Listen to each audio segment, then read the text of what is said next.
ഇന്ന് ഞാൻ മുടി വെട്ടിക്കാൻ പോയപ്പോൾ മുടി വെട്ടുന്ന ആളോട് ചോദിച്ചു, ജനങ്ങൾ ആർക്കായിരിക്കും വോട്ട് ചെയ്യുക? അപ്പോൾ പറഞ്ഞു, നമ്മൾ ഒരു പ്രശ്നമുണ്ടെങ്കിൽ അത് കേൾക്കുന്ന ആൾക്ക് വോട്ട് ചെയ്യും, അത് പരിഹരിക്കാൻ പ്രാപ്തിയുള്ള ആൾക്ക് വോട്ട് ചെയ്യും, അതുപോലെ നമ്മൾ വിളി കേൾക്കുന്ന ആൾക്ക് വോട്ട് ചെയ്യും. ഇതൊക്കെയാണ് അദ്ദേഹം പറഞ്ഞ കാര്യങ്ങൾ. തീർച്ചയാണ് അങ്ങനെയുള്ളൊരു സ്ഥാനാർത്ഥി ജയിക്കണമെന്നാണ് എല്ലാവരുടെയും ആഗ്രഹം. നമുക്കൊരു പ്രശ്നമുണ്ടെങ്കിൽ അത് പരിഹരിക്കാൻ ഒരു സംവിധാനമുള്ള, അത് കേൾക്കാൻ സംവിധാനമുള്ള ഒരു പാർട്ടിയാണ് ജയിക്കേണ്ടത്. നമ്മളെ ഓരോ പാർട്ടികൾക്കും ഓരോരോ വ്യത്യസ്തമായ രീതികളുണ്ട്. ഈ പബ്ലിക് ഗ്രീവൻസ് എങ്ങനെയാണ് ഹാൻഡിൽ ചെയ്യുന്നതെന്നുള്ളത്. CPM അവരുടെ ഒരു മാർഗ്ഗമെന്ന് വെച്ചാൽ, ആർക്കെങ്കിലും നാട്ടിലൊരു പ്രശ്നമുണ്ടെങ്കിൽ അവരുടെ ലോക്കൽ കമ്മിറ്റി അവർ അറിയിക്കുക. അപ്പോൾ ലോക്കൽ കമ്മിറ്റി അവർക്ക് പരിഹരിക്കാൻ പറ്റുന്ന കാര്യമാണെങ്കിൽ അവർ ആ പ്രദേശത്തുള്ള ഓഫീസുകളോ അല്ലെ കാര്യങ്ങളുമായിട്ട് ബന്ധപ്പെട്ട് പരിഹരിക്കുന്നു. ഇനി അതിൻ്റെ മുകളിലേക്കുള്ളതാണെങ്കിൽ, ഇപ്പം തലസ്ഥാനത്ത് ഉള്ളൊരു കാര്യമാണെങ്കിലും ലോക്കൽ കമ്മിറ്റിയിൽ അറിയിച്ച് ഏരിയ കമ്മിറ്റി വഴി, ജില്ലാ കമ്മിറ്റി വഴി, സംസ്ഥാന കമ്മിറ്റി, അങ്ങനെയാണ് തലസ്ഥാനത്തെ എത്തി ഗവൺമെൻറ്റിൽ പരിഹരിക്കേണ്ട ഒരു കാര്യമാണെങ്കിൽ പരിഹരിക്കുക. അതാണ് അവരുടെ വ്യവസ്ഥാപിതമായ ഒരു രീതി. കോൺഗ്രസ് ആണെങ്കിൽ അവർക്ക് അങ്ങനെ ഒരു വ്യവസ്ഥാപിത രീതികളൊന്നുമില്ല. അവരുടെ ഒരു നേതാവ് ഏറ്റെടുത്ത ശേഷം അദ്ദേഹം ഡയറിയുമായിട്ട് ഈ പറഞ്ഞ പരാതിക്കാരനെയുമായിട്ട് തിരുവനന്തപുരത്ത് ഡൽഹിയിൽ പോയി പരിഹരിക്കുക. നേരിട്ടുള്ള ഒരു ഏജൻറ്റ് എന്നുള്ള ഒരു രീതിയാണ് പലപ്പോഴും കോൺഗ്രസ് അവലംബിക്കുന്നത്. അവർക്ക് ഈ CPMൻ്റെ ഒരു താഴത്തെ ഘടകം മുതൽ മുകളിലേക്ക് ഘടകങ്ങളിൽ കൂടി പോയുള്ള ഒരു വ്യവസ്ഥാപിത മാർഗ്ഗമില്ല. BJPക്കും ഇതുപോലെ ബൂത്ത് ലെവൽ കമ്മിറ്റി മുതൽ പഞ്ചായത്ത് ലെവൽ കമ്മിറ്റി, മണ്ഡലം കമ്മിറ്റി, അത് ജില്ലാ കമ്മിറ്റി, സംസ്ഥാന കമ്മിറ്റി, അങ്ങനെയും ഒരു സംഘടനാ സംവിധാനമുള്ള ഒരു പാർട്ടിയാണ് BJP. മറ്റ് പാർട്ടികൾ ഒക്കെ പ്രാദേശികമായിട്ട് അവരുടേതായ രീതികൾ ഉണ്ട്.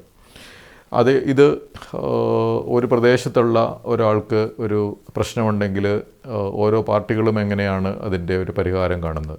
അപ്പോൾ അത് തദ്ദേശ സ്വയംഭരണ ഒരു കോർപ്പറേഷനിലോ പഞ്ചായത്തിലോ ഉള്ള ഒരാൾക്ക് നേരിട്ട് അവിടുത്തെ കൗൺസിലറെ ബന്ധപ്പെട്ട് കഴിഞ്ഞാലും, CPM ആണെങ്കിൽ അവരുടെ ഏരിയ കമ്മിറ്റി, ഏരിയ സെക്രട്ടറി അവർക്ക് തീരുമാനിച്ചാൽ മാത്രമേ, പാർട്ടി തീരുമാനിച്ചാലേ കാര്യം നടക്കുകയുള്ളൂ. അല്ലാതെ നമ്മൾ വോട്ട് ചെയ്ത് ഒരു കൗൺസിലറെ അല്ലെ വാർഡ് മെമ്പറിനെ ജയിപ്പിച്ച് വിട്ട് കഴിഞ്ഞാൽ അത് CPM ആണ് ആ പഞ്ചായത്തിലോ കോർപ്പറേഷനിലോ ഭരിക്കുന്നെങ്കിൽ ആ പാർട്ടി തീരുമാനിക്കണം.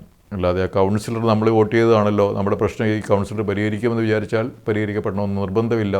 കാരണം ആ പാർട്ടിക്കും കൂടെ തോന്നണം എന്നുള്ളതാണ്. കോൺഗ്രസ്സിന് അങ്ങനത്തെ വലിയ പ്രശ്നമൊന്നുമില്ല. പരിഹരിക്കാൻ ആ കൗൺസിലർക്ക് പറ്റുമെങ്കിൽ, ആ കോർപ്പറേഷൻ ഭരിക്കുന്നത് കോൺഗ്രസ് ആണെങ്കിൽ ചിലപ്പോൾ അത് പരിഹരിക്കപ്പെടാം, അല്ലെങ്കിൽ പരിഹരിക്കപ്പെടണമെന്നില്ല. BJP ഇത് വളരെ കുറച്ച് കോർപ്പറേഷനുകളിലോ കോർപ്പറേഷനുകളോടത്തും ഭരിക്കുന്നില്ല.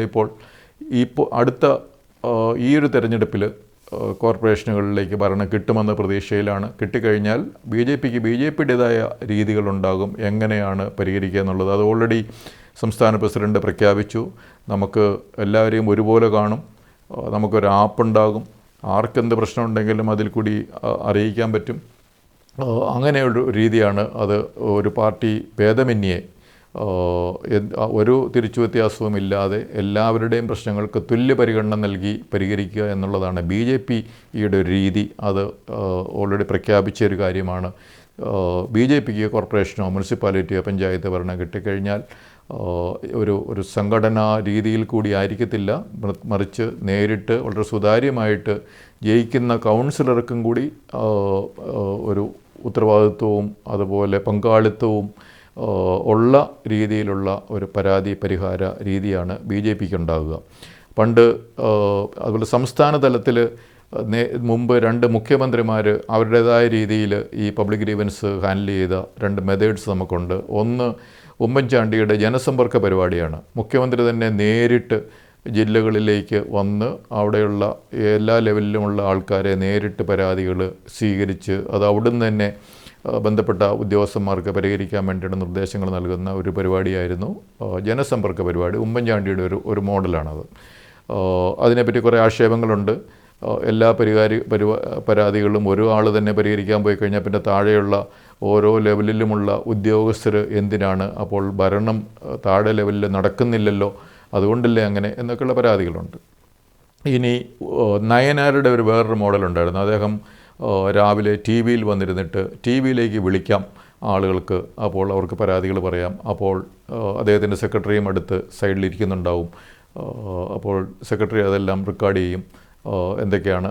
അപ്പോൾ തന്നെ ചിലപ്പോൾ നയനാർ പറയും ഒരു ഹർജി എഴുതി അയച്ചേക്കൂ നോക്കാമെന്ന്, അല്ലെങ്കിൽ ചിലതൊക്കെ അപ്പോൾ തന്നെ അതിന് പറയാവുന്നതാണെങ്കിൽ മറുപടി വരുന്നു. അത് വേറൊരു മോഡലായിരുന്നു, ടി വിയിൽ നേരിട്ട് വന്ന് ജനങ്ങളുടെ പരാതികൾ കേൾക്കുന്ന ഒരു രീതി.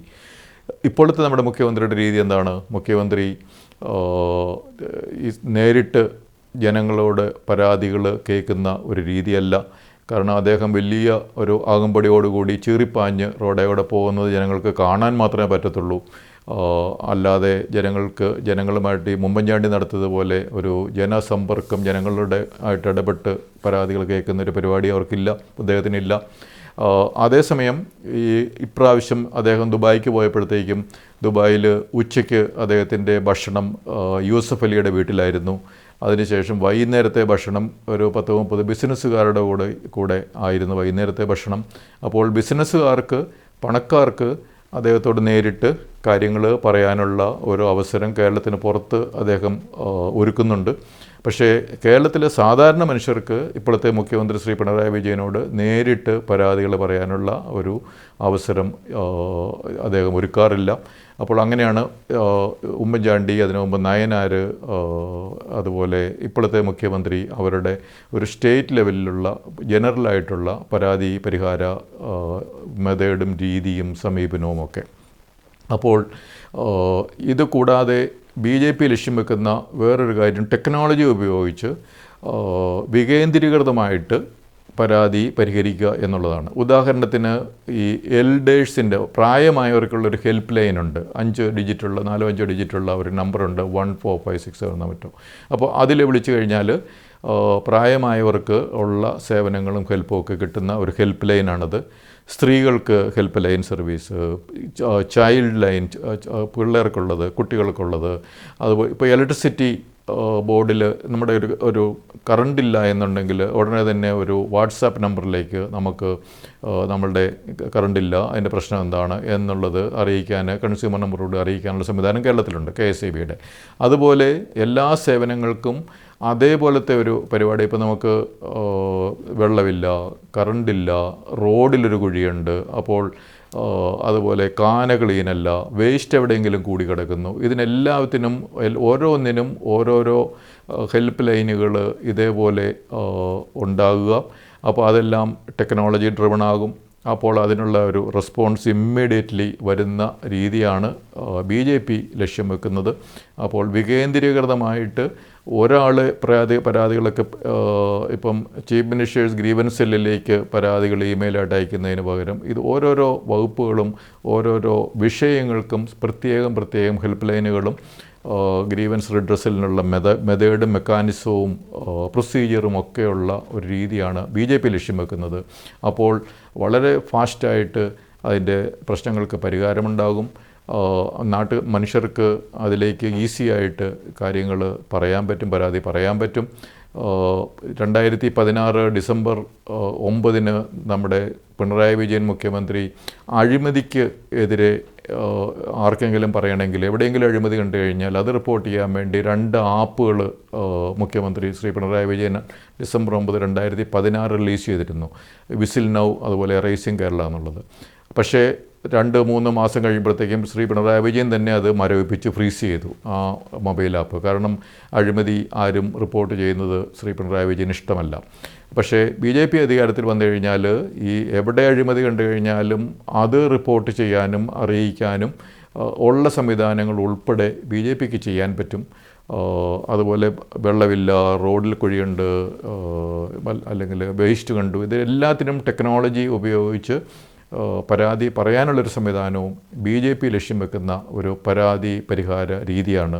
അപ്പോൾ BJPയുടെ കാൻഡിഡേറ്റിനെ, സ്ഥാനാർത്ഥികളെ ജയിപ്പിച്ചു കഴിഞ്ഞാൽ അവർക്ക് കോർപ്പറേഷനിലോ മുനിസിപ്പാലിറ്റിയിലോ പഞ്ചായത്തിലോ ഭരണം കിട്ടിയാൽ അവർ തീർച്ചയായിട്ടും നാട്ടുകാർക്കുള്ള എല്ലാ പരിഹാരങ്ങളും പരിഹരിക്കുന്നതിനുള്ള മെത്തേഡ്സും രീതികളും പ്രൊസീജിയറുമൊക്കെ ഉടനെ തന്നെ നടപ്പാക്കുന്നതായിരിക്കും.